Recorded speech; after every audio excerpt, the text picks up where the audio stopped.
એક વખત મને કોઈએ પૂછ્યું કે આ દુનિયામાં તમારું કોણ? મેં હસીને કીધું સમય, કારણ કે જો સમય આપણો હોય છે તો બધા જ આપણા હોય છે, અને સમય આપણો નથી હોતો તો કોઈ આપણા નથી હોતા.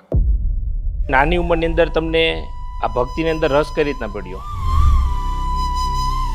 કે મુશ્કેલીઓ રૂના ભરેલા કોથળા જેવી હોય છે. મુશ્કેલીઓ રૂના ભરેલા કોથળા જેવી હોય છે. જો જોયા કરશું તો બહુ ભારે લાગશે, અને જો ઉપાડી લેશું તો સાવ હળવી ફૂલ હશે. એવી રીતે સત્યનો માર્ગ આપણે જોયા કરશું તો કાંટાળો જ લાગશે, પણ જો ચાલી જશું તો ફૂલની કેડી જેવું હશે. કે હનુમાનજીના જે ઉપદેશ છે એમને તમારા જીવનમાં કેવી રીતના લાગુ કરો છો? હનુમાનજીને પોતાના રોલ મોડલ બનાવો, કારણ કે હનુમાનજી જેવું રોલ મોડલ અત્યારે આખી દુનિયામાંથી કોઈ નથી. હનુમાનજીના જીવનમાં આપણે જોયું, આખી રામાયણ વાંચી લો કે હનુમાનજીના આખા ચરિત્ર વાંચી લો, આખા ચરિત્રમાંથી એવું તમને ક્યાંય નહીં મળે કે હનુમાનજીએ એવું કહ્યું કે મેં રામનું કામ કર્યું છે. એમણે ખાલી એટલું જ કીધું, રામે મારા બધા કામ કર્યા છે. જય શ્રી રામ.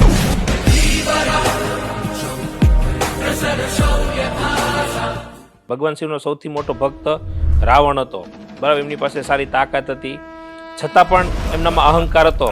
રાવણ એક એવો વ્યક્તિ હતો જેની પાસે એવું બળ હતું કે જેની કાંઈ ગણના નથી. એને ખુદ ભગવાન શિવ તાંડવની રચના પણ એને ખુદ કરી. જટાટવી ગલજ્વલ પ્રવાહ પાવિત સ્તરે ગલે વલમ વલમ વિતાંબુજંગ તૃંગ માલિકાન મટ્ટ મટ્ટ મટ્ટ મંદિનાથ મટ્ટ મર્વય ચકાર ચંડ તાંડવમ તનોતુન શિવ શિવ. તો અત્યારના સમયમાં સંબંધો તૂટવાનું મુખ્ય કારણ શું લાગે છે? માનવ મુશ્કેલીમાં મુકાય છે ત્યારે તેના પર કોઈ ભરોસો નથી કરતું. માનવ મુશ્કેલીમાં મુકાય છે ત્યારે તેના પર કોઈ વિશ્વાસ નથી કરતું, પરંતુ માનવ મુશ્કેલીમાં ત્યારે જ મુકાય છે જ્યારે તે પોતાના કરતા બીજા પર વિશ્વાસ વધારે મૂકે છે. હનુમાન ચાલીસાની રચના છે એ કેવી રીતે થઈ? એના માટે મારી એક આખી કથા છે, એ જ હું તમને સંભળાવી દઉં. તો અત્યાર સુધીમાં ક્યારે એવું બન્યું છે કે ભાઈ તમને કોઈ એવી રીતના ચમત્કારિક અનુભવ થયો હોય, ખાસ કરીને હનુમાનજીને સાથે? દરરોજ થાય છે. મેરા આપકી કૃપા સે સબ કામ હો રહા હૈ. 8 થી 10 વર્ષના બાળક વિશેની વાત કરીએ એટલે આપણા મગજની અંદર સૌથી પહેલો સવાલ કયો આવે કે 8 થી 10 વર્ષનું બાળક હોય એ સૌથી વધારે સમય રમવાની અંદર પસાર કરતો હોય છે. પણ આજના આપણા પોડકાસ્ટના જે ગેસ્ટ છે એમની ઉંમર તો એટલી જ છે, પરંતુ એ રમવાને બદલે આધ્યાત્મ તરફ સૌથી વધારે ધ્યાન આપે છે. એવા આજના આપણા પોડકાસ્ટના ગેસ્ટ છે આર્યન ભગત. તો આ પોડકાસ્ટની અંદર આપણે આર્યન ભગત સાથે હનુમાનજી વિશેની ખૂબ ડિટેલમાં વાતચીત કરેલી છે, ધર્મ વિશેની વાતચીત કરેલી છે. ખાસ કરીને 8 થી 10 વર્ષના એમની જે ઉંમર છે, આ નાની ઉંમરમાં એમને ભક્તિની અંદર કઈ રીતના રસ પડ્યો છે એમના વિશે ખૂબ જ ડિટેલમાં વાતચીત કરેલી છે. એટલા માટે આ પોડકાસ્ટને એન્ડ સુધી જરૂરથી જોજો. જય સ્વામિનારાયણ, જય કષ્ટભંજન, જય શ્રી રામ. ઓકે, સૌ પ્રથમ આર્યન ભગત તમારું પોડકાસ્ટની અંદર ખૂબ ખૂબ સ્વાગત છે. ભગત, સાળંગપુરનું જે કષ્ટભંજન દેવ મંદિર છે એનો મહિમા શું છે? સાળંગપુર મંદિરનો મહિમા છે કે નામ કષ્ટભંજન, માથો મૂકોને દુઃખ દૂર થઈ જાય. એના ચરણની અંદર શનિની પનોતી. ચરણમાં ઓલી જે સ્ત્રી દેખાય છે કોણ છે? શનિ. આખી દુનિયાને શનિ નડે, પણ સાળંગપુર વાળા દાદાના દરબારમાં આવે એને કષ્ટય ના નડે ને શનિ ના નડે. આ પ્રતાપ ત્યાં સદગુરુ ગોપાળાન સ્વામિનારાયણ ભગવાનના મહાન સંત થઈ ગયા. એમને આશીર્વાદ આપ્યો છે આ ધરતીને કે આ ધરતી ઉપર જે કોઈ જીવ આવશે એના દુઃખ માત્ર દૂર થાય. બોલો કષ્ટભંજન દેવ કી જય. બીજું ભગત કે ગઢડાનું જે મંદિર છે એમનો મહિમા શું છે, અને ગોપીનાથજી મહારાજ વિશે તમારું શું કહેવું છે? ઓકે, ગરડાનો મહિમા છે કે ગરડું મારું ને હું ગરડાનો, એ તો કદી નથી મટવાનો. સર્વ તીર્થ પાપને બાળે અને કર્મને ના બાળે કોઈ, કર્મ બાળીને ભસ્મ કરે. ઓ દેખો મૂર્તિ દોય, દરકપુર દેવળમાં બિરાજે રૂડા રાધાજીને કાન. એક વખત આજા ભાવથી જો કોઈ ગોપીનાથજી મહારાજના શરણે સમર્પિત થઈ જાય તો દુનિયાને હું કોઈ દુઃખ નથી કે આ ગરડાવાળા કાપીને ભૂકા ન કાઢી નાખે. અને ગોપીનાથજી મહારાજ એક એવા ભગવાન છે કે જેમની સેવા પૂજા કરવાથી, એમના કચરા પોતા કરવાથી આપણા તમારા બધા જ સપનાઓ પૂરા થાય છે. અને મને આર્યનમાંથી આર્યન ભગત બનાવ્યો એવા મારા ગુરુ હરિપ્રકાશ દાસજી સ્વામી અથાણાવાળા છે. ભગત, તમારું હનુમાનજીનું મનગમતું છંદ કયું છે? તો કે એમનું મનપસંદ એક છંદ છે, હે વંદન હનુમંતા બહુ બળવંતા રામ રતનતા ભગવંતા અંજની ના જાયા ખડતલ કાયા કેસરી નંદન કેવાયા લય મુખ મુદ્રિકા લંકા જાયા માત સીતા કે મન ભાયા संजीवनी लाया लखन बचाया राम चरण में रोकाया तमे राम चरण में रोकाया तमे राम चरण में रोकाया कष्टभंजन देवकी जय। હનુમાન ચાલીસામાંથી કોઈ પણ એક ચોપાઈ સંભળાવો અને એનું મહત્વ શું છે એ જણાવો. તો કે હનુમાન ચાલીસામાંથી એક સુંદર મજાની ચોપાઈ છે કે સૂક્ષ્મ રૂપ ધરી સિંહ બિખાવા બિકટ રૂપ ધરી લંક જલાવા ભીમ રૂપ ધરી અસુર સહારે રામચંદ્ર કે કાજ સવારે. તો આમાં એ કહેવા માંગે છે કે હનુમાનજી જ્યારે લંકા ગયા ત્યારે માતા સીતાને સાવ નાનું રૂપ દેખાડ્યું કે અમે તો બહુ નાના છીએ, અને પછી જ્યારે લંકા જ એમને સળગાવી ત્યારે એમનું વિશાળકાય રૂપ દેખાડ્યું, અને જ્યારે એમને અસુરોનો સંહાર કર્યો ત્યારે ખૂબ જ ભયાનક રૂપમાં એમનો સંહાર કર્યો. પણ આ બધા જ કાર્ય કરવાનો ખાલી એક જ અર્થ હતો, એમનો ખાલી એક જ લક્ષ્ય હતો કે બસ ભગવાન શ્રી રામનું કાર્ય પૂર્ણ થાય. સૌપ્રથમ ભગત મને જણાવો કે આટલી નાની ઉંમરની અંદર તમને આ ભક્તિની અંદર રસ કઈ રીતના પડ્યો? જ્યારે મારી ઉંમર ખૂબ જ નાની હતી ત્યારે અમે ગરડામાં રહેતા હતા. ત્યારે એક વખત ત્યાં મારા ગુરુ હરિપ્રકાશ સ્વામીની એક કથાનું આયોજન થયું. ચાતુર્માસનો મહિનો હતો એટલે સુંદર મજાની કથાનું આયોજન હતું. એની અંદર એક વખત ગુરુએ મને કહ્યું કે આલે આ પ્રવચન છે તારે આને કંઠસ્થ કરી પછી બધા જને સંભળાવવાનું છે. ઓકે. પછી થોડા દિવસ પછી કીધું કે ચાલો હવે સંભળાવવાનો વારો આવ્યો છે. પછી અમે સારી રીતે સંભળાવ્યું. પછી ગુરુએ કીધું કે ચાલ હવે હું તને એક આધ્યાત્મિકતાનો એક માર્ગ બતાવું. પછી એમને ધીરે ધીરે કરતા કરતા મને આધ્યાત્મિકતાનો માર્ગ બતાવ્યો, જેથી અત્યારે હું આ લેવલ પર છું. અને આટલી નાની ઉંમર છે તમારી, નાની ઉંમરની અંદર આધ્યાત્મિક જીવન જીવવું કેવું લાગે છે? અત્યારની આ નાની વયમાં ઘણા બધા બાળકોને એવું થતું હોય કે અત્યારે સંત બનવું શું કામનું, લાઈને હું આ બની જાઉં, લાઈને હું આ બની જાઉં. પણ સંત એક એવું જીવન છે કે જેની અંદર ભગવાનને આપણે રાજી કરી શકીએ. ભગવાન આપણા માટે બહુ મોટી વ્યક્તિ છે કે આપણે ભગવાનને રાજી કરીએ તો ભગવાન આપણને ભવસાગર પાર કરાવી દે છે. એટલે ભગવાનને જો આપણે રાજી કરશું તો ભવસાગર આપોઆપ પાર થઈ જશે. એટલે જો આવા જીવનમાં રહી અને ભગવાનની ભક્તિ કરીએ તો ભગવાન 100% રાજી થાય છે. તમારી જેટલી ઉંમર છે એટલી નાની ઉંમરના ઘણા બધા બાળકો હોય છે, એમને રમવાનું મન થતું હોય છે, અલગ અલગ જગ્યાએ જવાનું મન થતું હોય છે, તો તમને આવી ઈચ્છા થાય છે? ક્યારેક ક્યારેક હું મારા ઠાકોરજી સાથે અલગ અલગ ગેમ્સ રમતો હોય છે. પછી જ્યારે અમે સ્કૂલમાં જઈએ ત્યારે પણ અલગ અલગ એક્ટિવિટી આવતી હોય છે. એની અંદર પણ અમારા સાહેબ અમને અલગ અલગ રમતો રમાડતા હોય છે, એ પણ અમે રમીએ છીએ. સાથે સાથે ક્યારેક બહાર જવાનું હોય છે, તીર્થસ્થાનમાં જવાનું હોય છે, પછી અલગ અલગ જગ્યાએ જે અમને બોલાવ્યા હોય છે ત્યાં જવાનું હોય છે, ત્યારે ત્યાં જઈએ છીએ. ઓકે. બીજું કે આટલી નાની ઉંમરની અંદર તમે આ ભક્તિ માર્ગ અપનાવ્યો છે, તો એક વસ્તુ હોય છે કે મજા, બરાબર છે, ને બીજી વખત ઘણી વખત મુશ્કેલી પણ પડતી હોય છે, તો બંનેમાંથી શું થતું હોય છે? એટલે એક તો એવું છે, સત્યનો માર્ગ હોય ને એ હંમેશા કાંટાળો હોય છે, પણ જો ચાલીએ ને તો પછી ફૂલની કેડી જેવો થઈ જાય છે. એટલે કહું છું કે મુશ્કેલીઓ રૂહના ભરેલા કોથળા જેવી હોય છે. મુશ્કેલીઓ રૂહના ભરેલા કોથળા જેવી હોય છે. જો જોયા કરશું તો બહુ ભારે લાગશે, અને જો ઉપાડી લેશું તો સાવ હળવી ફૂલ હશે. એવી રીતે સત્યનો માર્ગ આપણે જોયા કરશું તો કાંટાળો જ લાગશે, પણ જો ચાલી જશું તો ફૂલની કેડી જેવો હશે. ઓકે. અને બીજું ભગત કે અત્યારે ઘણા બધા નાના બાળકો છે, તમે જોતા હશો, બરાબર છે, તો તમને ક્યારે એવો વિચાર આવે છે કે ભાઈ આજે મારું બાળપણ છે, હું ભક્તિ માર્ગ છે મોટો થઈને પણ અપનાવી શકું છું, પણ અત્યારે મારું બાળપણ છે તો અમુક સમય પછી હું આ માર્ગ અપનાવું છું તો મારા માટે સારું રહેશે? તો તમને એવું તો શું થયું છે ભાઈ નાની ઉંમરમાંથી જ આ માર્ગની તરફ તમે આગળ વધી રહ્યા છો? જાણે મારા ગુરુએ મને કહ્યું કે તું ભગવાનને રાજી કરીશ તો તારો ઉદ્ધાર થશે. એટલે પછી મેં એવું નિશ્ચય કરી લીધો કે જે ભોગે થાય એ ભોગે ભગવાનને રાજી કરવા છે. એટલે પછી એ રીતે કરતા કરતા મેં બધા જ સંતોને જોયા, એમની રીતો જોઈ, અને પછી એમાંથી એમના જેવા નિયમો પાળે છે એવી રીતે નિયમો પાળવાનું શરૂ કર્યું. એવા જ પહેરવેશ, એવી જ રીતે બધુંય કરવાનું શરૂ કર્યું, અને પછી એમની જેવું જીવન જીવવાનું શરૂ કર્યું, જેથી અત્યારે આ જગ્યાએ છું. ઓકે. બીજું કે ઘણા બધા બાળકો હોય છે, એનું બાળપણ અલગ હોય છે અને તમારું બાળપણ, તો તમે એમના બાળપણ કરતાં કઈ રીતના અલગ અનુભવો છો?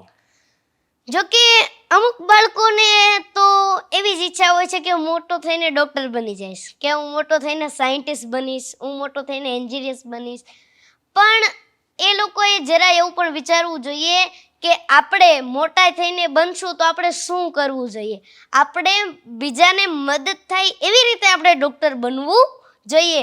આપણે મોટા થવું છે અને પછી ડૉક્ટર બનવું છે તો કંઈ આપણે સારું, આપણે એક દરેક માણસને ભગવાન મોકલે છે, કોઈના કોઈ એને લક્ષ્ય આપે છે કે જા તું ધરતી ઉપર જા, મારું આ કામ પૂરું કરીને આવ. બધા જ માણસો ઈશ્વરના એક એક દૂત હોય છે જે ધરતી ઉપર આવે છે, ભગવાનના આપેલું કામ પૂરું કરે છે અને પછી ભગવાનના પરલોકમાં પાછા જાય છે. આવી જ રીતે ભગવાન અલગ અલગ બાળકોમાં, અલગ અલગ માણસોમાં અલગ અલગ કલા પણ મૂકે છે, જેને જો માણસો ઉજાગર કરે તો એ આગળ વધી શકે છે. ઓકે. બીજું કે ખૂબ જ નાની ઉંમરની અંદર તમને ઘણા બધા લોકો ઓળખી રહ્યા છે, સમાજની અંદર અલગ અલગ જગ્યાએ લોકો તમને બોલાવે છે, તો અંદરથી તમને કેવું મહેસૂસ થાય છે? એટલે જ્યારે હું કોઈ પણ જગ્યાએ જાઉં ત્યારે મને એવો અનુભવ થાય છે જાણે મને ભગવાને જ અહીંયા એકાદા કામ કરવા માટે મને મોકલ્યો છે. અહીંયા હું કંઈક બોલીશ તો એ વાણી સ્વરૂપે બીજાના કર્ણોમાં જાહે તો પછી એમના મનમાં કંઈક સદવિચાર આવશે અને એ પણ કોઈ પણ સારું કામ કરશે, જેથી થોડું પુણ્ય અમને પણ મળશે. જેથી મને એવું જ થાય છે કે અહીંયા મને ભગવાને કંઈક સારું કામ કરવા માટે મોકલ્યો છે. બીજું કે અત્યારે છે ને સોશિયલ મીડિયાનો જમાનો છે, ટેકનોલોજીનો જમાનો છે, એટલે લોકો રેગ્યુલર ડેઇલીના 7 થી 8 કલાક જેટલો મોબાઈલ યુઝ કરતા હોય, સોશિયલ મીડિયા યુઝ કરતા હોય છે. તો તમે આ આધુનિક યુગની અંદર ટેકનોલોજીના જમાનામાં મોબાઈલ અને સોશિયલ મીડિયાથી કેટલા દૂર રહો છો, અથવા તો સોશિયલ મીડિયાનો ઉપયોગ છે કેવી રીતે કરો છો? જો કે અત્યારના બાળકો હંમેશા મોબાઈલની સ્ક્રીનથી ચોટેલા હોય છે, એટલે એમને એવું કહેવા માંગુ છું, હમણાં મેં તમને કહ્યું કે ભગવાનના આપણે દૂત છીએ, એમને જે આપણને કહ્યું છે એ આપણે કરવાનું છે, તો પછી ટેકનોલોજી સાથે જોડાઈને શું કામ? અત્યારે જેટલું માનીએ ટેકનોલોજીમાં કોમ્પિટિશનનું કામ ચાલે છે કે આ છે તો હું એના કરતાં મોટો કેમ થાવ, બાજુવાળાએ BMW લીધી તો હું ઓડી ક્યારે લઉં, એ જ વિચારે છે લોકો. પણ આપણે એ વિચારવું જોઈએ કે આપણે આના જેવા આપણે બનીએ તો આપણે એવું લઈ શકીએ ને. રેડી? આપણે નાના માણસ છીએ તો આપણે એવું સ્ટેટસ બનાવવાનું છે જેથી આપણે આગળ વધી શકીએ. ઓકે. બીજું કે એક હોય છે કે એક એઝ અ તમે બાળક છો અને એક ભક્ત છો, તો આ બંનેને કઈ રીતના મેનેજ કરો છો? અથવા તો ભક્ત અને ભગવાન એક જ હોય છે હંમેશા, કારણ કે ભક્ત જ્યારે ભક્તિમાં જોડાય છે ને ત્યારે ભગવાન હંમેશા એની ભક્તિથી પ્રસન્ન હોય છે. એટલે જ આપણને ભક્તિ કરવાનો વિચાર આવે છે. આપણે ભક્તિ કરવાનો વિચાર કરીએ છીએ પણ એ આપણને શા માટે આવે છે? કારણ કે ભગવાન આપણા ઉપર પ્રસન્ન છે.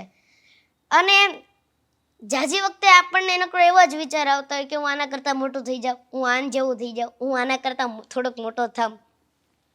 એટલે એના કરતાં આપણે જો ભગવાનને વાલા થશું તો ભગવાન આપણને આપોઆપ મોટા કરાવશે. બીજું કે તમને હનુમાનજી સાથેનું આત્મી જોડાણ છે એ કેવી રીતના શક્ય બન્યું? કે જ્યારે પછી મેં ભગવાનની સાથે ભક્તિ કરી ત્યારે અમે સાળંગપુર આવ્યા અને સાળંગપુર કષ્ટભંજન દેવને મંદિરે અમે ગયા. ત્યારે કષ્ટભંજન દેવ સાથે મારો એવો લગાવ થઈ ગયો કે પછી એમની ભક્તિમાં હું લીન જ રહી ગયો. પછી મને એવું વિચાર આવ્યું કે ચાલો ને હવે હનુમાનજીની પણ ભક્તિ કરીએ. પછી સાથે સાથે મેં હનુમાનજીની ભક્તિ કરવાનું પણ આગળ કર્યું અને પછી હનુમાનજી મારા દિલમાં વસી ગયા. અને તમારું હનુમાનજી પ્રત્યેનું કોઈ એવું સ્તોત્ર છે ભાઈ જે તમને ખૂબ જ ગમતું હોય, જે તમારું ખૂબ જ પ્રિય હોય? એમનો એક મારો મંત્ર છે જે હું રોજ હવનમાં ઉપયોગ કરું છું. ઓમ નમો હનુમતે રુદ્રાવતારાય સર્વશત્રુ સંહારણાય સર્વરોગહરાય સર્વવશીકરણાય રામદૂતાય સ્વાહા. ઓમ નમો હનુમતે ભયભંજનાય સુખમ ગુરુ ફટ સ્વાહા. અને હનુમાનજી વિશે તમારું આત્મીય જોડાણ થઈ ગયું છે, તો અત્યાર સુધીમાં ક્યારે એવું બન્યું છે કે ભાઈ તમને કોઈ એવી રીતના ચમત્કારિક અનુભવ થયો હોય, ખાસ કરીને હનુમાનજીને સાથેનો?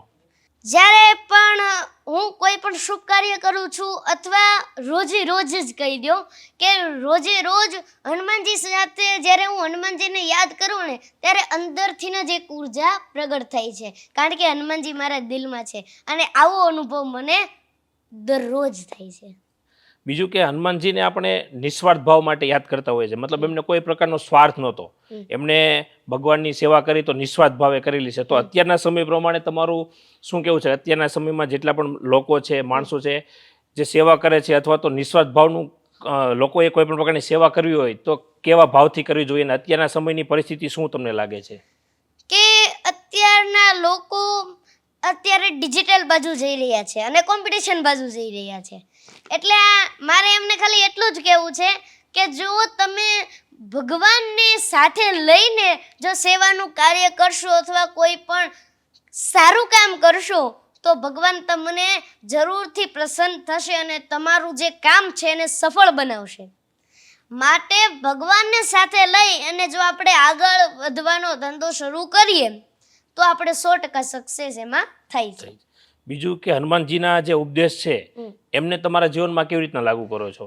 અત્યારના યુવાનોને ખાલી મારે એટલી જ શીખ છે કે તમે હનુમાનજીને પોતાના રોલ મોડલ બનાવો, કારણ કે હનુમાનજી જેવું રોલ મોડલ અત્યારે આખી દુનિયામાંથી કોઈ નથી.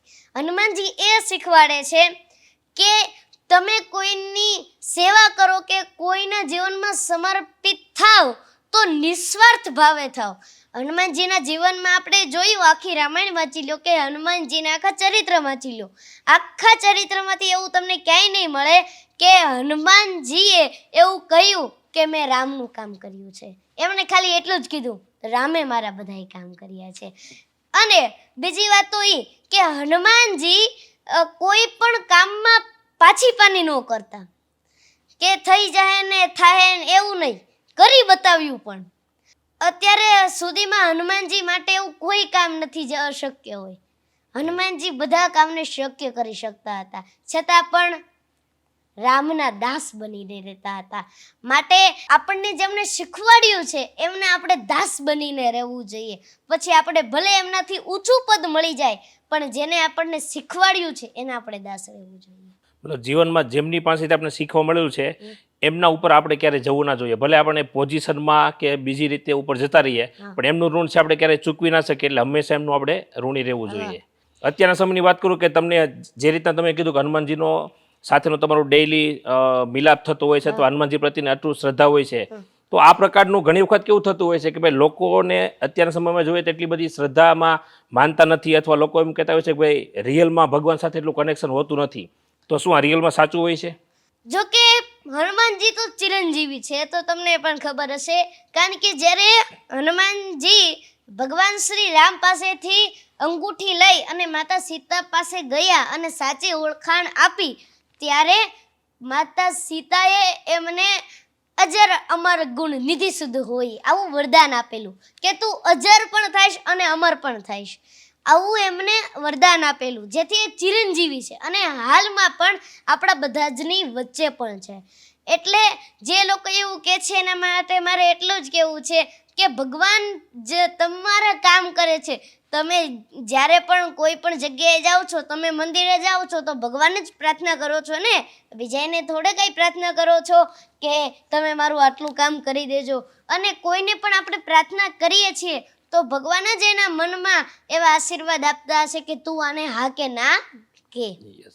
બીજું કે ઘણા લોકો છે ને ઘણી વખત બહુ બધા હેરાન થતા હોય છે ત્યારે એવું કહેતા હોય છે કે ભાઈ મારું નસીબ જ ખરાબ છે, મારું નસીબ ખરાબ છે ને હિસાબે મારા લાઈફમાં કંઈ સારું નથી થતું. તો આ શું ખરેખર સાચું હોય છે? એટલે અમુક લોકો એવા હોય છે કે જે કર્મની સાથે જોડાયેલા છે. આપણું કર્મ રહ્યું એ જ આપણી ઓળખાણ છે. રાવણની સોનાની લંકા હતી છતાં એના કર્મ સારા નહોતા એટલે એ પોતાનું નામ ગવાવી એકો. એટલે જે આપણી ઓળખાણ છે એ આપણા કર્મ માટે છે. અને ભગવાન ઉપર તમે શ્રદ્ધા રાખશો એટલે આપણું નસીબ આપોઆપ બદલી જશે. એટલે ભગવાનમાંથી તમે શ્રદ્ધા રાખો એટલે આપણું જીવન પણ બદલી શકે છે. બીજું કેવું કહેવામાં આવે છે કે ભાઈ ભારત દેશ છે એ તહેવારોનો દેશ છે. ભારતમાં અલગ અલગ પ્રકારના તહેવાર આવતા હોય છે. તો તમારો ખાસ ફેવરિટ તહેવાર કયો છે? અને ખાસ કરીને હનુમાન જયંતિ વિશે તમારું શું કહેવું છે? એટલે હનુમાન જયંતિ વિશે તો જેટલું કહું એટલું ઓછું છે. કારણ કે હનુમાન જયંતિ મારો પ્રિય તહેવાર છે. અમુક લોકો એમ કે છે કે જયંતિ તો અલગ વસ્તુ છે, કે જયંતિ એમની હોય કે જે મરી ગયા હોય એ આવું આવે છે. પણ જયંતિનો મૂળ અર્થ જ અલગ છે, એને તમે ફેરવી નાખ્યો.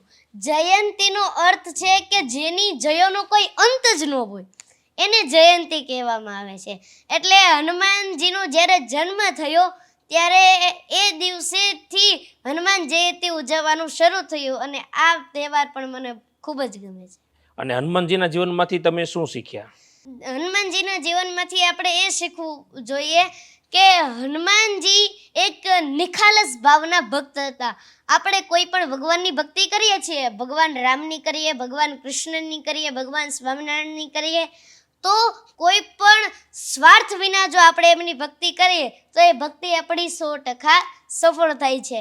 માટે નિસ્વાર્થ ભાવે અને ભગવાનમાં અતૂટ શ્રદ્ધા રાખીને આપણે જો કામ કરશું તો એ આપણું 100% સફળ થશે. બીજું કે તમારું જે આધ્યાત્મિક જીવન છે એના માટે તમે કોને આદર્શ માનો છો?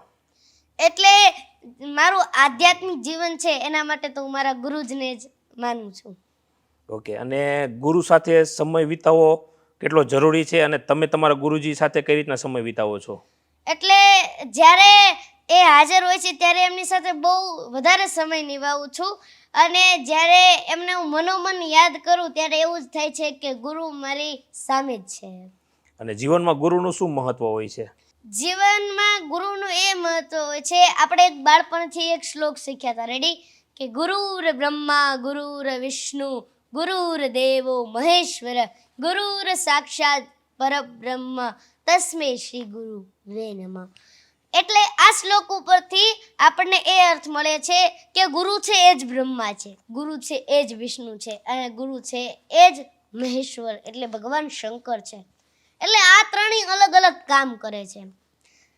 ભગવાન બ્રહ્મા છે એ સૃષ્ટિનું સર્જન કરે છે.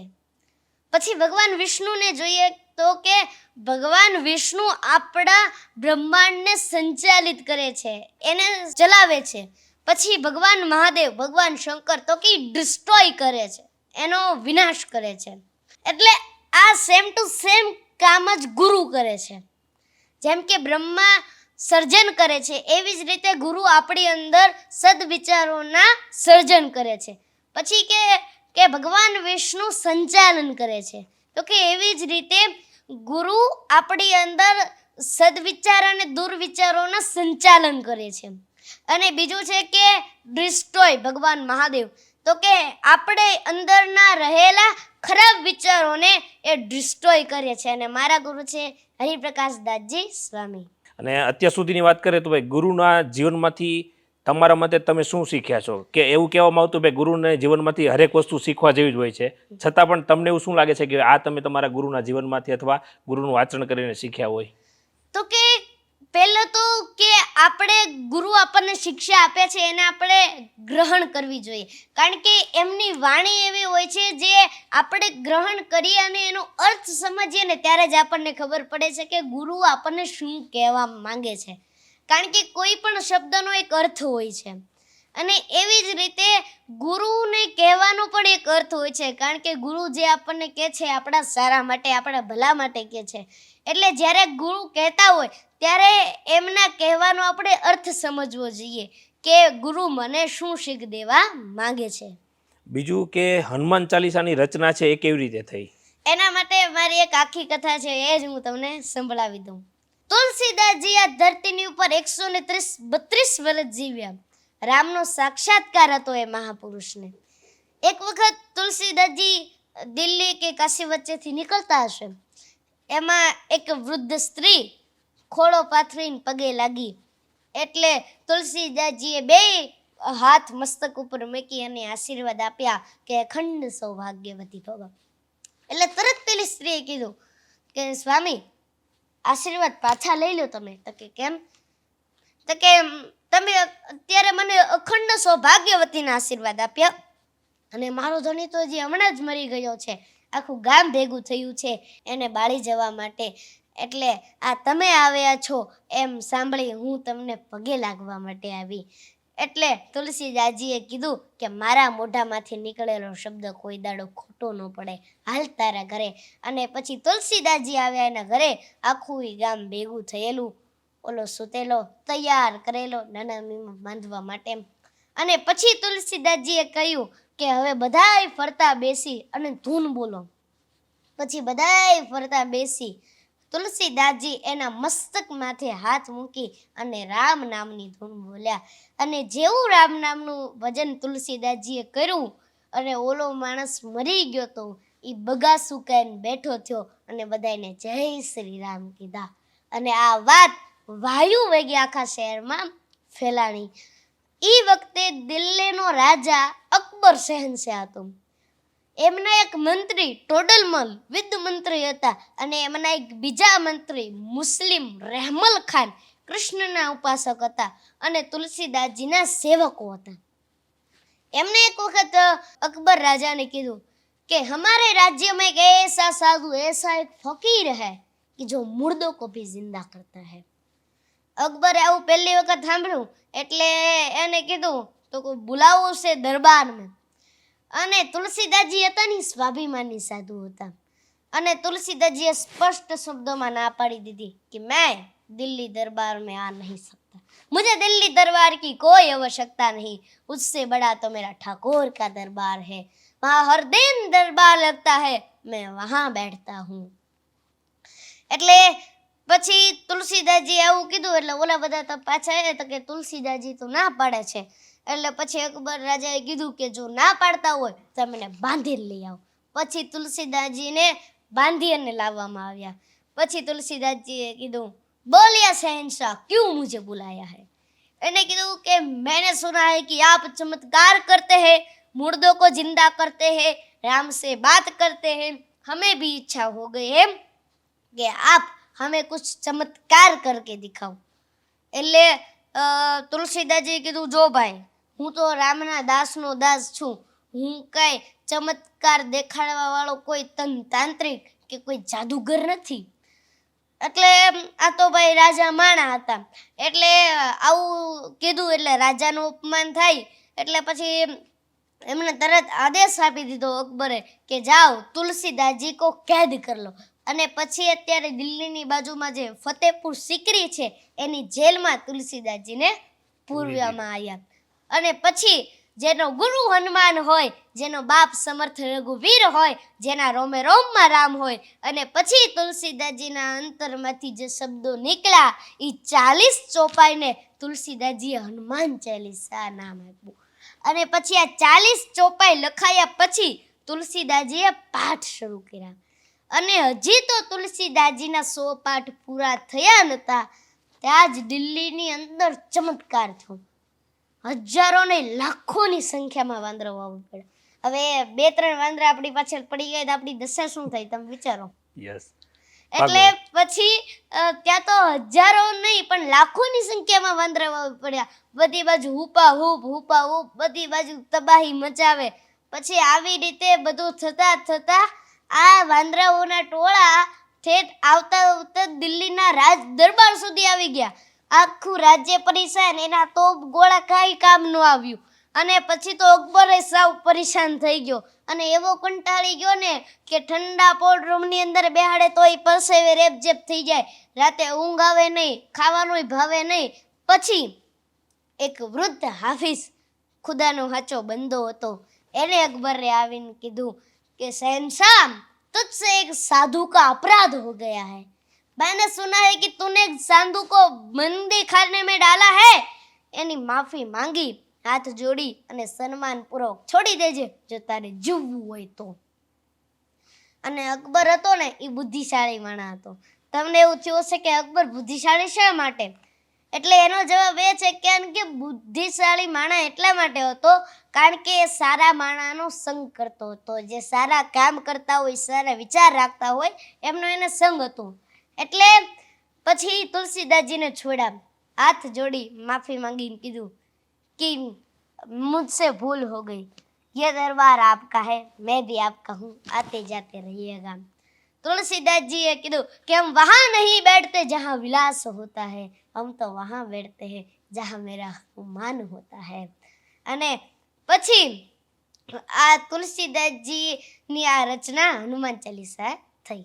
ખૂબ જ સરસ સ્ટોરી છે. મતલબ આ રીતના કે હનુમાન ચાલીસાની રચના થઈ હતી.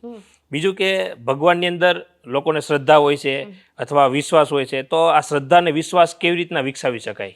તો કે આપણે ભગવાનની અંદર જેટલો વિશ્વાસ રાખશું એટલા ભગવાન આપણા કામ કરતા જશે અને આપણા જીવનમાં એવો અનુભવ થશે. એટલે બાજુવાળા પણ આપણે જે શીખે, અત્યારે છે ને કોઈ પણ જોઈને જ શીખે છે. આપણે એમ કોઈને પૂછ્યું ને કે તમે તમારા દીકરાને આ સ્કૂલમાં કેમ રાખ્યું, તો કે બાજુવાળાએ ઓલી સ્કૂલમાં રાખ્યો તો એટલે અમે એ જ સ્કૂલમાં રાખ્યો. એટલે અત્યારે એ પ્રમાણે કે ઓલાનું ભણતર ત્યાં સારું થાય છે એટલે આપણે પણ ત્યાં ભણતર સારું આપીએ. એવી રીતે જો ભગવાનમાં આપણે શ્રદ્ધા રાખશું તો આજુબાજુવાળા પણ જોશે કે વાહ કેવી ભક્તિ કહેવાય એમની. એટલે પછી આજુબાજુવાળા જોઈ અને એમના બાળકોને પણ સંસ્કાર મળશે, એમને પણ સંસ્કાર મળશે, જેથી એ પણ ભગવાનની ભક્તિ કરશે, એમને પણ એમાં શ્રદ્ધા લાગશે, જેથી બધાને ભગવાન ઉપર વિશ્વાસ થશે. બીજું કે ભગત, આ ધર્મની અંદર વાસ્તવિકતા કેટલી મહત્વની છે? આપણે જો ધર્મ સાથે ચાલીશું તો આપણે હંમેશા સત્યવાદ જ ચાલીએ છીએ.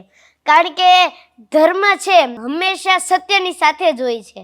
એટલે ધર્મની કેડી હોય છે એ દેખાય છે કાંટાળી પણ હોય છે ફૂલવાળી. એવી જ રીતે જો આપણે ધર્મ સાથે અપનાવી અને સત્ય સાથે રાખશું તો આપણે જરૂર આગળ વધશું. બીજું કે અત્યારના સમયમાં કેવું છે કે ભાઈ સંબંધો બહુ નજીકના સમયમાં તૂટી જતા હોય છે. પહેલાં એવું હતું કે ભાઈ સંબંધો ઘણા વર્ષો સુધી ચાલતા હતા, કોઈ પણ પ્રકારના સંબંધની વાત કરીએ આપણે, તો અત્યારના સમયમાં સંબંધો તૂટવાનું મુખ્ય કારણ શું લાગે છે? તો કે એના ઉપર મારું એક પ્રવચન છે. માનવ મુશ્કેલીમાં મુકાય છે ત્યારે તેના પર કોઈ ભરોસો નથી કરતું. માનવ મુશ્કેલીમાં મુકાય છે ત્યારે તેના પર કોઈ વિશ્વાસ નથી કરતું, પરંતુ માનવ મુશ્કેલીમાં ત્યારે જ મુકાય છે જ્યારે તે પોતાના કરતાં બીજા પર વિશ્વાસ વધારે મૂકે છે. મતલબ પોતાના પર વિશ્વાસ ઓછો મૂકતા હોય અને બીજા પર વધારે રાખતા હોય છે, ત્યારે આ શક્યતા પોસિબલ થતી હોય છે. બીજું કે તમને એવું લાગે છે કે ભાઈ અત્યારે આપણે માણસે છે ધનથી નહીં પણ મનથી ધનવાન બનવું જોઈએ?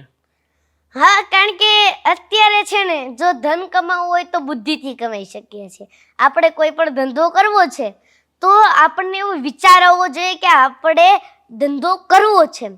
એવી જ રીતે જો આપણે એવો વિચાર કરવો હોય કે મારે ધન કમાવવું છે તો પહેલાં આપણે મનથી ધનવાન બનવું પડશે. કારણ કે જો આપણે દાતાર બનશું તો આપણને કોઈક આપશે, આપણે કોઈકને કંઈક દેશું તો એ આપણને કંઈક આપશે. એટલે જો આપણે મનથી દાતાર બનીશું, મનથી ધનવાન બનીશું તો આપણે બહારથી ધનવાન આપોઆપ થઈશું. ઓકે. ઘણી વખત કેવું થતું હોય છે કે લોકો ભાઈ ધનની શોધમાં હોય છે કે ભાઈ ધન આવશે તો સુખી થશું, તો જીવનનું સાચું સુખ શેમાં છે? આપણા આખા જીવનનું સાચું સુખ છે સંતુષ્ટિ. અત્યારે કોઈ પણ માણસ સંતુષ્ટ નથી. મારે આ તો જોઈએ જ તે, હલો આ આવી ગયું તો નહીં આ જોઈએ, હવે તો કે એ આવી ગયું તો કે હવે આ જોઈએ. એવી રીતે માણસ અલગ અલગ વસ્તુની તાણમાં ખોવાયેલો છે. એને કોઈ પણ પ્રકારની સંતુષ્ટિ નથી. એ ધરાઈ ગયો છે પણ એને સંતુષ્ટિ નથી મળી. એને બધું જ મળી ગયું, એની પાસે મોટું સામ્રાજ્ય છે, મનથી ધનવાન છે, બહારથી ધનવાન છે, પણ એની પાસે સંતુષ્ટિ નથી. તો પછી એ બધું જ નકામું છે. માણસને જીવનમાં બધું મળે છે પણ જ્યાં સુધી સંતુષ્ટિ નથી મળતી ને ત્યાં સુધી એ બધું સુખ નકામું. તો તમારા મતે સંતોષી અથવા તો સંતોષી માણસ કોને કહેવાય? તો કે સંતુષ્ટિ અને સંતોષવાળો માણસ એ જ છે કે જે ધન, મન અને સેવા કાર્ય અને ભક્તિને સાથે રાખી અને સંસ્કૃતિ અને ભક્તિ જેવા કાર્યો કરી અને આગળ વધે છે એને જ હું સંતુષ્ટ માનું છું. કારણ કે એ માણસ ક્યારેય પાછો નથી પડતો કે નથી પછી ક્યાંય અચકાતો. કારણ કે જે સેવા કરે છે એ બીજાના ભલાઈ માટે કરે છે અને એના જે સંતુષ્ટિનો હોડકાર મળ્યો, જે ગરીબ માણસને એને સેવા કરી એટલે પછી એના સંતુષ્ટિનો હોડકારનું પુણ્ય એ માણસને મળ્યું, જેથી એ સિદ્ધ કર્મયોગમાં બંધાણું. ભગવાને કીધું છે કે કર્મયોગ છે સૌથી મોટું પુણ્ય છે. કે અમુક એમ કે અમારે નિષ્કામ ભાવે કામ કરવું છે, કોઈ પણ આપણે ફળની આશા નથી, એને નિષ્કામ ભાવે કહેવાય. પણ આ કર્મયોગ કોને કહેવાય? તો કે જો પેમેન્ટ તો જોશે જ તે, પણ એ પેમેન્ટ લઈ અને જો તમે સદકાર્યમાં વાપરો એને કહેવાય ભક્તિ યોગ. એટલે ભગવાનની સાથે જો તમારા પૈસા જોડાય, ભગવાનની સાથે તમારું પુણ્ય જોડાય તો એ ભક્તિ યોગ છે અને ભક્તિ યોગ થશે તો તમે આપોઆપ આગળ વધશો. બીજું કે માણસની યશ અને કીર્તિ વિશે તમારું શું કહેવું છે? એના વિશે પણ મારું એક પ્રવચન હતું કે સૌ કોઈના જીવનમાં એક એવી સાંજ આવે છે કે બધું જોવા છતાં એને કશુંનું કામ આવે છે. સૌ કોઈના જીવનમાં એક એવી સાંજ આવે છે કે બધું જોવા છતાં એને કશુંનું કામ આવે છે. મળે યશ અને કીર્તિ તેથી ફૂલાય ગૌરવથી છાતી, જેથી ચારેય બાજુથી ઘેરાય ને ત્યારે મારા બાપ ઓઠે રામ આવે છે. તે છતાં જીવન જીવવાની એક જડીબુટી બતાવી દઉં, કારણ કે જ્યારે દુનિયામાં દવાઓ કામ નથી લાગતી ને ત્યારે જ કોકની દુઆઓ કામ લાગે છે. વાહ ભાઈ વાહ, બહુ સરસ વાત કરી તમે. અને બીજી વસ્તુ કે અત્યારના સમયમાં કેવું છે ભાઈ, વિશ્વાસ કરવો બહુ અઘરો થઈ ગયો છે. લોકો ઘણી વખત વિશ્વાસઘાત કરતા હોય છે, વિશ્વાસ તોડતા હોય છે. તો વિશ્વાસ આપણે કેવા વ્યક્તિ પર અથવા તો વિશ્વાસ કેવી રીતે કરવો જોઈએ? તો કે અત્યારના આખી દુનિયામાં જો વિશ્વાસ કરવો હોય તો ભગવાનનો કરો, સમયનો કરો. કારણ કે ભગવાન હોય છે સમયના ચલૈતા હોય છે અને જો આપણે ભગવાન ઉપર ભરોસો રાખશું તો ભગવાન આપણો ઉદ્ધાર જરૂરથી કરશે. માટે ભગવાન ઉપર ભરોસો રાખો, જેથી ભગવાન આપણને 100% આગળ લઈ જશે. બીજું ઘણી વખત કેવું થતું હોય છે કે ભાઈ કોઈ પણ માણસ હોય છે અથવા કોઈ પણ વ્યક્તિ હોય છે એનો અલગ અલગ રીતે વિરોધ થતો હોય છે. તો કોઈ પણ માણસનો વિરોધ છે એ ક્યારે થાય છે? કોઈ પણ માણસનો વિરોધ ત્યારે જ થાય છે જ્યારે ભગવાન એને આગળ લઈ જવા માંગતા હોય. કારણ કે ભગવાનને એવું વિચાર્યું છે કે આ માણસને મારે સક્ષમ બનાવવો છે, એટલે ભગવાન આપણને બધી બાજુથી એકલો કરશે. ભગવાન આપણને બધી બાજુથી દુઃખ દેશે, આપણો વિરોધ કરાવશે, જેથી આપણે એકલા થશું.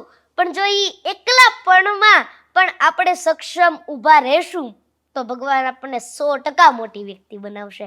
માટે એ ખાલી એક ભગવાનની પરીક્ષા છે કે જો તમે આ પરીક્ષામાં પાસ થાવ છો તમે જરૂરથી મોટા વ્યક્તિ બનશો. અને તમારી દ્રષ્ટિએ હમણાં આપણે જે રીતના સંબંધની વાત કરી, અલગ અલગ વ્યક્તિ સાથેના સંબંધ હોય, તો સંબંધની અંદર પાનખર આવવું જોઈએ અને આવવું જોઈએ તો શું કામ? તો કે એના ઉપર પણ મારું એક પ્રવચન હતું કે દરેક સંબંધમાં એક પાનખર તો આવવું જ જોઈએ. દરેક સંબંધમાં એક પાનખર તો આવવું જ જોઈએ, જેથી ખબર પડે કે કેટલા ટકી ગયા અને કેટલા વહી ગયા. એટલે આ પાનખર એવો શબ્દ છે કે બધા જની એક પરીક્ષા. એટલે આ પરીક્ષા એવી હોય છે કે આપણા કોણ છે અને આપણા બીજાના કોણ છે. એક વખત મને કોઈએ પૂછ્યું કે આ દુનિયામાં તમારું કોણ? મેં હસીને કીધું સમય. કારણ કે જો સમય આપણો હોય છે તો બધા જ આપણા હોય છે અને સમય આપણો નથી હોતો તો કોઈ આપણા નથી હોતા. એટલે સમય હશે તો બધા લોકોનો સાથ સહકાર મળી રહેશે અને સમય નહીં હોય તો તમારું કોઈ પણ સારું કામ કરતા હશો તો પણ લોકો તમને સાથ સહકાર આપશે નહીં. અને બીજું કે ઘણી વખત લોકોને કેવું છે, યશ કીર્તિ નામના મળી જતી હોય એટલે અભિમાન આવી જતું હોય છે, માણસના અંદર અહંકાર આવી જતો હોય છે. તો અભિમાની માણસ વિશે તમારું શું કહેવું છે? જો આપણે આ અભિમાન વસ્તુ છે ને એ એક ચશ્મા તરીકે છે. અભિમાન વસ્તુ હોય છે ને એ આપણા સામે ચશ્મા બનીને બેસી જાય છે. એટલે પછી આપણે ગમે તેટલું સારી વસ્તુ બોલી હોય ને તો પછી આ આપણને ખરાબ જ બોલાવડાવે. એ રીતે તમે દુર્યોધનની વાત કરી લો. દુર્યોધન કેટલો મહાન વ્યક્તિ હતો. મોટા કુળમાં પૂજાતો હતો, મોટા કુળમાં એની નામના હતી, છતાં પણ એને અહંકાર કર્યો. ભગવાન કૃષ્ણનો પણ સામો થયો, જેથી એનું નામ કોઈએ ન પૂછ્યું અને ભગવાન કૃષ્ણને બધાએ પૂજ્યા, કારણ કે એ નિખાલસ ભાવે હતા. અને દુર્યોધન હતો એ અહંકારી વ્યક્તિ હતો. અને એક તો છે રાવણ, જે રાવણ હતો એ ભગવાન શિવનો બહુ મોટો ભક્ત હતો. અને બીજી વસ્તુ તો એ છે કે એ મહાન વિદ્વાન પણ હતું, છતાં પણ એ પોતાના અહંકારમાં ખોવાઈ ગયો અને પોતાની શક્તિઓનો અહંકાર કરી એને ખરાબ કામો કર્યા, જેથી એની બધી યશ અને કીર્તિ બધું જ એ ગુમાવી બેઠો. અને બીજું વસ્તુ કહેવાય ને કે માણસની કિંમત એના વિચારોથી થતી હોય છે. તો કોઈ પણ માણસના જે ઊંચા વિચારો હોય છે એની કિંમત શું હોય છે? વિચારો આપણા ગમે તેટલા મોટા હોય, વિચારો આપણા ઊંચા જ હોય છે, પણ વિચારો ગમે તેટલા ઊંચા હોય પણ જ્યાં સુધી એનું અમલ ના થાય ત્યાં સુધી એ સાવ નકામા છે. આપણે આપણા વિચારો વિચારીએ છીએ, જો સારા કામ હોય તો આપણે એને તરત સ્વીકારવા જોઈએ. આપણે જે સારા કામ હોય ને એ માની લેજો, કેમ કે સારા કામ હોય છે ને એ સારા વ્યક્તિના હોય છે, માટે સારા કામ હોય છે ને એનું તમે માનજો. બીજું કહેવાય કે ભગવાન શિવનો, હમણાં તમે જે રીતે વાત કરી, ભગવાન શિવનો સૌથી મોટો ભક્ત રાવણ હતો, બરાબર? એમની પાસે સારી તાકાત હતી, છતાં પણ એમનામાં અહંકાર હતો. એના હિસાબે કહેવાય ને બેનો યશ કીર્તિ છે જતા રહ્યા છે. તો આના પરથી તમારો કોઈ એવો ચોપાઈ કે શ્લોક છે જે તમે શેર કરવા માંગો છો? તો કે રાવણ એક એવો વ્યક્તિ હતો જેની પાસે એવું બળ હતું કે જેની કાંઈ ગણના જ ન હોય. એ મહાન શક્તિશાળી હતો, જેની પાસે ભગવાન શિવની ચંદ્રહાસ્ત પણ હતી. અને એ ભગવાન શિવનો એટલો મહાન ભક્ત હતો કે એને એક વખત કૈલાસ પણ ઉપાડી લીધો અને એને ખુદ ભગવાન શિવના શિવ તાંડવની રચના પણ એને ખુદ કરી, જે છે જટાટવી ગલજ્વલ પ્રવાહ પાવિત સ્તરે ગલે વલમ વિલંબિતાંબુજંગ તૃંગ માલિકા મટ્ટ મટ્ટ મટ્ટ મંડિનાથ મટ્ટ મર્વય ચકાર ચંડ તાંડવમ તનોતુન શિવ શિવ. આ એને રચના કરી પછી મહાદેવે પ્રસન્ન થયા અને એને પછી રાવણે કીધું કે મને વરદાન આપો કે મને કોઈ હરાવી ન શકે અને તમારી જેવો હું શક્તિશાળી થાવ. એટલે પછી ભગવાન શિવે પોતાનું આત્મલિંગ, જે પોતાની બધી જ શક્તિ જેમાં સમાહિત હતી, એ રાવણને આપી દીધેલી. પણ છતાં પણ રાવણ અહંકારી રહ્યો અને પોતાની જ શક્તિ, ભગવાન શિવની શક્તિનો એને દુરુપયોગ કર્યો. ચંદ્રહાસથી ઘણા બધા સારા વ્યક્તિઓ, સારા મુનિઓના એને વધ કરી દીધા, જેથી એની જે બુદ્ધિ હતી એ ભ્રષ્ટ થઈ ગઈ. અને પછી એ સારા કામ કરવાનું વિચારતો હતો, પણ પછી એની બુદ્ધિ ભ્રષ્ટ થઈ અને ખરાબ કામ કરવાનું વિચારવા મળ્યો. અને પછી એ થતાં થતાં અહંકાર વધ્યો અને પછી ભગવાન વિષ્ણુએ રામ અવતાર ધારણ કરી અને એના અહંકાર સાથે રાવણનો પણ વિનાશ કર્યો. ઓકે. બીજું એવું કહેવાતું હોય છે કે ભાઈ માણસની સફળતા છે એની હસ્તરેખામાં લખાયેલી હોય છે. માણસની સફળતા એની હસ્તરેખામાં નથી હોતી, એ માણસની સફળતા એની મહેનતમાં હોય છે. એટલે જ કહેવાય છે ને કે ઉગતો સૂરજ અને દોડતા ઘોડાના પોસ્ટર રાખવાથી પ્રગતિ નથી થતી. ઉગતો સૂરજ અને દોડતા ઘોડાના પોસ્ટર રાખવાથી પ્રગતિ નથી થતી. એના માટે તો મહેનત અને પરિશ્રમ કરવો પડે છે. જેથી એના ઉપર પણ મારું એક પ્રવચન છે, इन हाथों की लकीरों पर भरोसा मत करना यारो, इन हाथों की लकीरों पर भरोसा मत करना यारो, ये तकदीर तो उनकी भी होती है जिसके हाथ भी नहीं होते. ખૂબ સરસ. બીજું કે એવું કહેતા હોય છે કે ભાઈ નસીબમાં હોય તો મળે, બરાબર, નસીબમાં ના હોય તો નથી મળવાનું. તો શું કોઈ પણ માણસ પોતાનું નસીબ બદલી શકે? એના ઉપર પણ મારી એક કથા છે. એક નાનકડું એવું ગામ હતું ને એમાં એક ફરતારામ સાધુ, સિદ્ધ સાધુ, એ ગામની અંદર ગામને ગુંદરે સરસ મજાનો સત્સંગ થાય. સત્સંગ પૂરો થાય એટલે બધા પગે લાગીને જાય. એમાં એક યુવાન છોકરો હતો, પણ ગરીબ બહુ, મા બાપ પણ નહીં અને ખૂબ ગરીબ. પછી બધા એમ પગે લાગીને જતા રહે ને તો એમના નામ સાધુ પાસે એમ નામ બેઠો એમ. પછી એક દિવસ બેઠો, બીજે દિવસ બેઠો ને ત્રીજે દિવસ બેઠો. પછી એક દાડ સાધુને એવું થયું કે બેસતો કેમ હશે. એટલે પછી એને એક વાત પૂછ્યું કારણ કે ભાઈ તું અહીંયા કેમ બેસે છે? પછી ઓલા યુવાને કહ્યું કે ગુરુ, કેટલાય વર્ષથી ધંધો કરું છું, કેટલાય વર્ષથી પોતાના ગુજરાન માટે મહેનત કરું છું, પણ રાતે ખાવાના રોટલાનું થતું નથી. અને ગુરુ બહુ દયાળુ હતા ને સિદ્ધ સાધુ હતા. એને આંખ બંધ કરી અને ઈ માણાનું પ્રારબ્ધ જોયું. પ્રારબ્ધ એટલે એનું ભાગ્ય જોયું. ભાગ્યમાં તો એને દેખાણું કે આની તો આખી જિંદગી જ ગરીબ છે, અને આખા ભાગ્યમાં તો ગરીબ જ રહેવાનું લખ્યું છે. એટલે પછી સાધુએ આંખ ઉગાડીને કીધું કે તારી તો આખી જિંદગી જ ગરીબ છે, પણ જા 5 વર્ષ સુધી હું તને સુખી કરી શકું. એટલે પછી કીધું કે કાંઈ વાંધો નહીં, તમે મને સુખી બનાવી દો. પછી ગુરુએ કીધું કે જો અત્યારે તને સુખ મળશે, પછી દુઃખ બહુ વહમું લાગશે, વિચાર કરીને કહેજે. એ કાંઈ વાંધો નહીં ગુરુ, 5 વર્ષ તો 5 વર્ષ મને સુખી કરો. ગુરુ હતા એમને 2 હાથ માથે મૂક્યા અને આશીર્વાદ આપ્યા કે જામ, કાલથી તારા સુખના દિવસો ચાલુ, 5 વર્ષ સુધી તારે ત્યાં તને ખૂટશે નહીં, જામ. પછી વ્યક્તિ જેવો જ ઘરે ગયો, બીજે જ દાડે એને વિચાર આવ્યો કે આ ઘરની અંદર વાસણો જરાક એવા વધારે છે, લાઈન વેચી દઉં, વેપાર કરું. કોઈ સારા સંત આશીર્વાદ મળી જાય ને, સંતના આશીર્વાદ મળી જાય ને તો કાંઈ પૈસાનો ઢગલો નથી થઈ જતો. પછી બુદ્ધિમાં ક્લિક થાય, અને બુદ્ધિમાં જે ક્લિક થાય ને એ હાચી પડે. ભગવાન બુદ્ધિ પ્રદાતા છે. અને પછી ઓલાએ જે ધંધો ચાલુ કર્યો, અબલ ને ત્રબલ ને એવા નાણાં આયા ને કે માણા આગળ પાછળ ફરવા મળ્યા. હવે નાણાં આવે એટલે માણા આવે જ તે. અને 6 મહિનાની અંદર તો આખા જિલ્લામાં એનું નામ થઈ ગયું કે આ ભાઈની ભેગા તો કોઈ ન આવે. પછી એને પૂછે કે ભાઈ તારે લગ્ન કરવા? તો કે હા લગ્ન કરવા, કોઈ છોકરી આપી, લગ્ન પણ થઈ ગયા.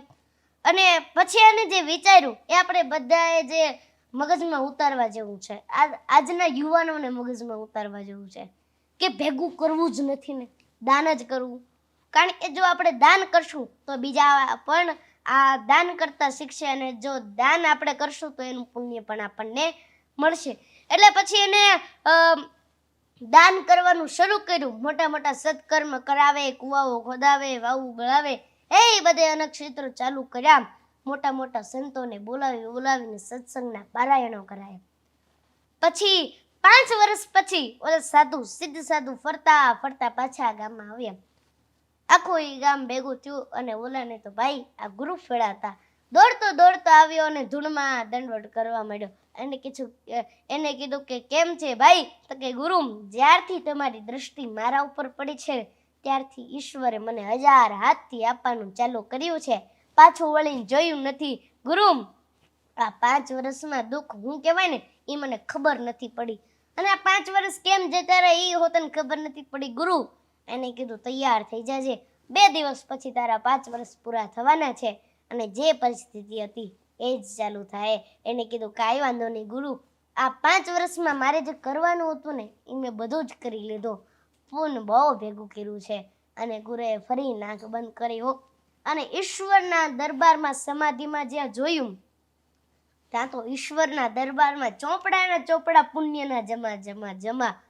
પછી ભગવાન એનું જે ભાગ્ય હતું ને એની જગ્યાએ ફેરવી નાખ્યું કે આ જીવન સંપત્તિવાન રહેશે. માટે જો આપણે સારા કર્મ કરશું ને સારા કામ કરશું તો આપણું ભાગ્ય પણ બદલી જશે. આપણે ભગવાન પર ભરોસો છે કેટલો રાખવો જોઈએ? એના માટે એક સુંદર મજાની કથા છે. એક સુંદર મજાનું એક શહેર હતું ને એમાં એક સુંદર મજાનું રાધા કૃષ્ણનું મંદિર. ત્યાં વ્યવસ્થા એ પ્રકારની હતી કે તમામ લોકો પગાર ઉપર હતા. પૂજારી પણ પગારવાળો, રસોઈયો, ચોકીદાર, અને એક આરતીના ટાણે એક નગારો વગાડવા વાળો માણસ ને એક ઘંટ વગાડવા વાળો માણસ, એ પણ બધાય પગાર ઉપર હતા. સમય જતાં એક વ્યવસ્થા બદલાણી, એટલે ટ્રસ્ટીઓ બદલાણા. એ લોકોએ એવું નક્કી કર્યું કે આપણે ભણેલા હોય ને એમણે જ નોકરીએ રાખવા. પછી એકને બધાને બોલાય. એમાં એક ઘંટવાળો માણસ હતો. એને પૂછ્યું કે ભાઈ તમે કેટલું ભણ્યા? હતા કે હું કાંઈ નથી ભણ્યો. તો કે મેં કાલથી નોકરીએ નહીં આવતા. એમને પૂછ્યું કેમ? તો કે અમારો આ નિયમ છે, તો કે મારે તો ખાલી આ જ આધાર છે, આની સિવાય મારે કાંઈ ધંધો નથી, મારે કાંઈ નોકરી નથી. એને કીધું અમારો નિયમ એ નિયમ જ. પછી એમને નોકરી ઉપરથી છૂટા કર્યા. થોડુંક આમ દુઃખ તો લાગ્યું, પણ ભગવાન ઉપર એને અતૂટ વિશ્વાસ હતો. પછી સમય જતા ઓલા વૈષ્ણવો આરતી કરવા આવે ને એમને મજા ન આવે, કારણ કે ઓલો જે વગાડતો હતો ભાવથી, તાલમાં, નાચતા ગાતા ગાતા, એટલે વૈષ્ણવોને જે આરતીનો જે માહોલ ઊભો થતો હતો, ભક્તિનો માહોલ ઊભો થતો હતો, એમાં થોડુંક આમ ડિસ્ટર્બ થયું. એટલે એ 2-4 ભક્તો ભેગા થઈ અને ઓલાને મળવા માટે ગયા કે ભાઈ તું સાંજ સવારે ઘંટ વગાડવા માટે આવ. એણે કીધું કે મને નોકરીમાંથી છૂટો કર્યો છે, હું આવું એ સારું નહીં લાગે, મને રહેવા દે. પાછું ઓલા વૈષ્ણવને થયું કે નહીં, ગમે એમ કરીને એને લાવો તો છે પાછો. પછી બધાએ એક સરસ મજાનું આયોજન કર્યું. મંદિરની સામે એ લોકો પાસે એક જગ્યા હતી, ત્યાં એને એક સરસ મજાની દુકાન બનાવી દીધી. એને કીધું કે આ દુકાન તારે ચલાવવાની, અને મંદિરે ઘંટ વગાડવાનો આરતીનો ટાઈમ થાય એટલે તારે ઘંટ વગાડવાના. એટલે પછી સમય જતાં દુકાન એવી ચાલી, એકને બદલે 2 થઈ, 3 થઈ, 4 થઈ, 5 થઈ, 7, 8, 8 દુકાનો થઈ ગઈ. સમય જતાં એક મોટો માલિક થઈ ગયો, મોટો શેઠિયો થઈ ગયો. પછી મર્સિડીસ લઈને આવે તો એ ઘંટ વગાડવાનું ભૂલે નહીં. સામે એક મોટી ફેક્ટરી પણ નાખી એને. પછી સમય જતાં પાછા ટ્રસ્ટીઓ બદલાણા. એમને એવું વિચાર્યું કે મંદિર બહુ જીર્ણ થઈ ગયું છે, આપણે એને જીર્ણોદ્ધાર કરવાની જરૂર છે, એના માટે આપણે ફાળા કરવાની જરૂર છે, આપણે લોકો પાસે રૂપિયા માંગવાની જરૂર છે. એટલે એમ બધાએ એક આયોજન કર્યું કે પહેલાં જે સામે ઓલી શેઠની ફેક્ટરી છે ને ત્યાં પહેલાં આપણે જવું, અને પછી આપણે બીજા બધા પાસેથી, ભક્તો પાસેથી માંગશું. આટલું કંઈ આખું ટ્રસ્ટી મંડળ સાહેબની ઓફિસે પધાર્યું. સાહેબે સ્વાગત કર્યું. ઓ પધારું. એમને કીધું કે બોલો ને શું કામ હતું? કે અમે સામે મંદિરના મેનેજમેન્ટના ટ્રસ્ટીઓ છીએ.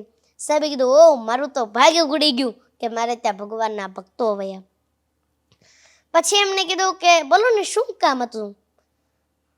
પછી ટ્રસ્ટીઓ કીધું કે મંદિર જીર્ણ થઈ ગયું છે, એના માટે થોડાક પૈસાની જરૂર છે, ફાળાની જરૂર છે. પછી કીધું કે કેટલાક રૂપિયાની જરૂર પડશે? એટલે ઓલા બધાએ કીધું કે 7 થી 8 લાખ રૂપિયા હોય તો અમારું કામ થઈ જાય. એટલે પછી સાહેબે તરત પોતાના મુનિમને કીધું કે 10 લાખનો ચેક લખી આપ. 10 લાખનો ચેક લખીને ઓલા બધા એના હાથમાં આપ્યો. ઓલા બધા એટલા ખુશ થઈ ગયા, ઓમ અમારે કંઈ જવું જ ન પડ્યું. અમે કલ્પના પણ નથી કરી કે આટલા બધા રૂપિયા અમારી પાસે એક જ વ્યક્તિ પાસેથી મળી જશે. પછી ઓલો 10 લાખનો ચેક જોયો ને તેમાં સાઇન નહીં. પછી એક વ્યક્તિએ કીધું સાહેબ આમાં સાઇન નથી. એટલે પછી સાહેબે કીધું કે હું ભણ્યો તો નથી, પણ હું તમને અંગૂઠો મારી દઉં. અંગૂઠો મારીશ એટલે ચેક બધે ચાલશે. એમાંથી એક યુવાન એવો બોલ્યો કે સાહેબ તમે ભણ્યા નથી તોય આટલી બધી પ્રગતિને આટલો બધો વિકાસ કર્યો, ભણાવો તો અત્યારે શું કરતા હોત, કેટલી પ્રગતિ કરી હોત? ત્યારે ઓલા સાહેબે હસતા હસતા ઓલા યુવાનને એટલો જ જવાબ આપ્યો કે જો હું ભણતો હોત ને તો હજી ઘંટ જ વગાડતો હોત. આવી શ્રદ્ધા અને આવો વિશ્વાસ ભગવાન પર હોવો જોઈએ. જેસી કરની વેસી ભરની વિશે તમારું શું કહેવું છે?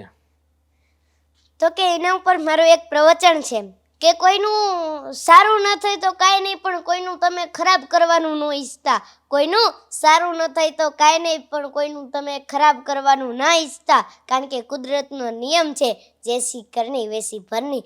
અને કોઈનું સારું ન કરો તો કાંઈ નહીં, પણ કોઈનું ખરાબ ન કરતા. કોઈનું સારું ન કરો તો કાંઈ નહીં, પણ કોઈનું ખરાબ ન કરતા.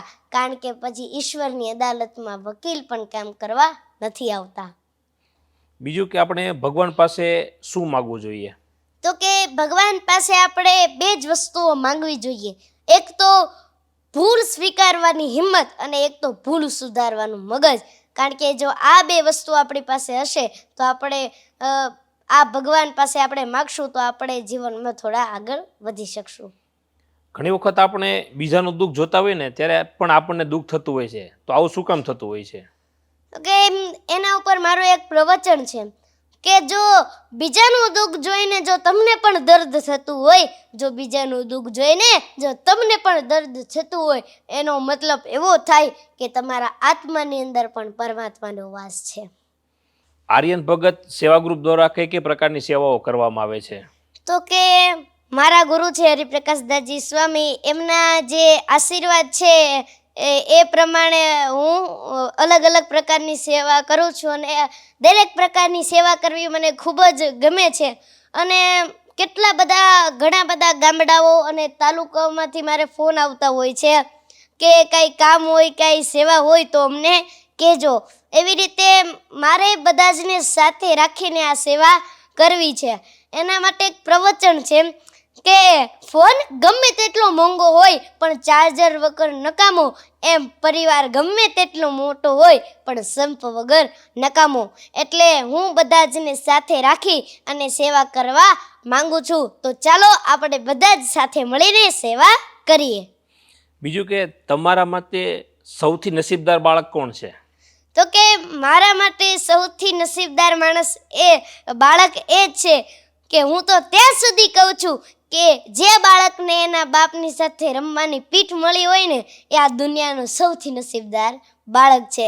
અને જે બાળકને બાપના સારા સંસ્કાર અને માથી સારી શીખ મળી હોય ને એ સૌથી નસીબદાર બાળક છે.